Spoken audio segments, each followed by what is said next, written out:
A CPI da Assembleia Legislativa, que investiga aí violações de direitos humanos nas universidades de São Paulo, volta a se reunir hoje às 2h da tarde. A reunião é aberta e tá aí, ó, se você tiver interesse, a reunião é aberta ao público nesse endereço que aparece na sua tela. Vão ser ouvidos alunos, médicos, professores, diretores e até reitores. Para falar mais sobre o assunto, hoje a gente está recebendo aqui o professor Marco Ackermann.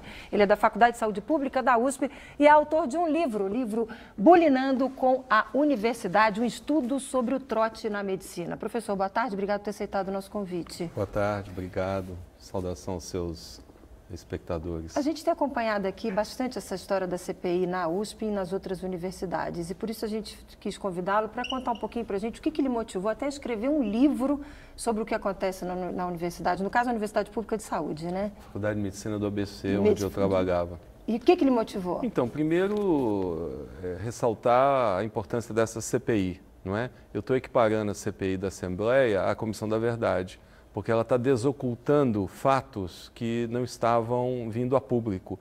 E salta aos olhos saber que professores, alunos e a sociedade, né, fica estarrecida com o que está acontecendo, acontecimentos esses que já estão presentes nessas faculdades há muito tempo. Inclusive, em 99, por exemplo, teve a morte de um aluno, né? Quer dizer, já se vão quase 15 anos, né? Como é que só agora que essa coisa volta? Eu costumo dizer que os trotes e as enchentes e alagamentos de janeiro parece que respeitam um ciclo, né? Todo ano a mesma coisa, e todo ano a gente faz cara de surpresa. Todo ano a gente faz cara de surpresa. Está na hora, né, de tanto enfrentar os alagamentos e os deslizamentos, quanto os trotes de uma maneira profunda, radical. Então a CPI, eu acho que ela está cumprindo um papel importante de desocultar e trazer a sociedade para essa discussão, porque essa discussão não é nova nas faculdades, já muitos alunos, e aí eu vou entrar na motivação, que me ajudou a escrever, foram os alunos, porque esse livro foi escrito com 2 colegas, mais 15 alunos da Faculdade de Medicina do primeiro ano, que sofrendo o trote, falaram, professor, como é que a gente pode no ano seguinte isso não se repetir mais? Foi, vamos estudar essa questão, vamos fazer uma pesquisa, e a pergunta da pesquisa foi, por que me submeto? Quer dizer, a maioria dos alunos se submete ao trote como uma forma de se sentir parte, aceito, não é? Então, será que não há outras formas de aceitação? Mas o trote é um mecanismo, muitas vezes, de introduzir uma lógica de hierarquia. O veterano manda no calouro. Isso não acontece só na medicina. Isso acontece na medicina, na agronomia, isso acontece no direito, isso acontece nas engenharias civil, metalúrgica e petróleo. E, curiosamente, carreiras muito conectadas ao mercado e a complexos industriais. Onde a lógica da hierarquia funciona desde sempre. O complexo médio industrial, o complexo da justiça, o complexo do agrobusiness, o complexo das indústrias de construção civil, do petróleo e Minas, né?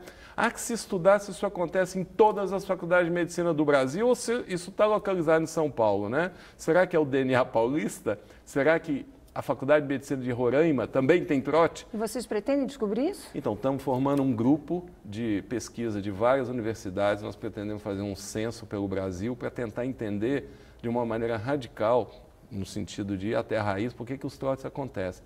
Uma hipótese é essa discussão da hierarquia do poder, e outra discussão, forma-se redes de poder, que depois que os estudantes formam, isso continua acontecendo, né?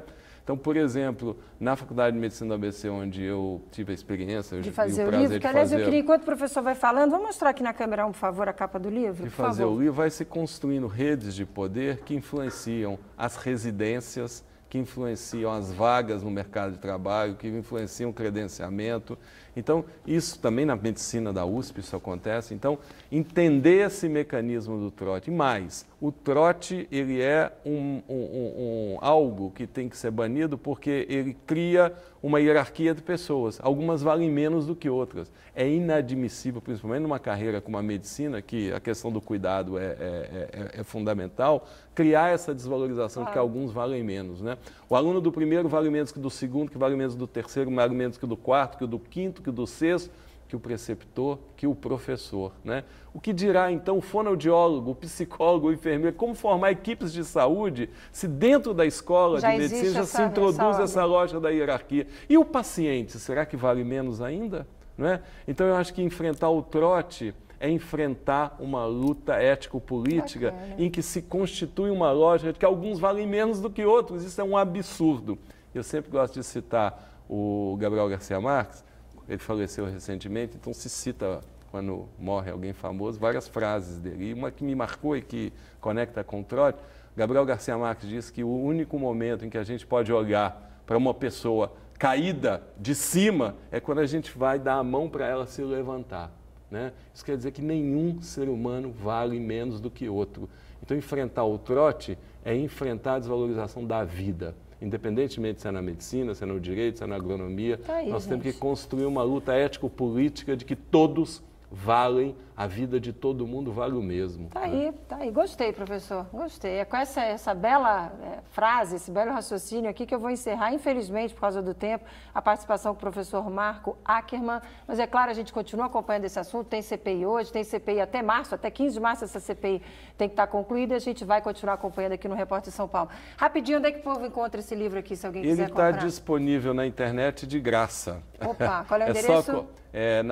No site da Rede Unida, mas só colocar Bulino com a Universidade e colocar o meu nome, Marco Ackerman, o livro sai em PDF para baixar gratuito. De graça. Bacana, professor. Obrigada, até uma próxima oportunidade. Obrigado a vocês pela oportunidade de conversar sobre o tema. Sempre. Boa tarde.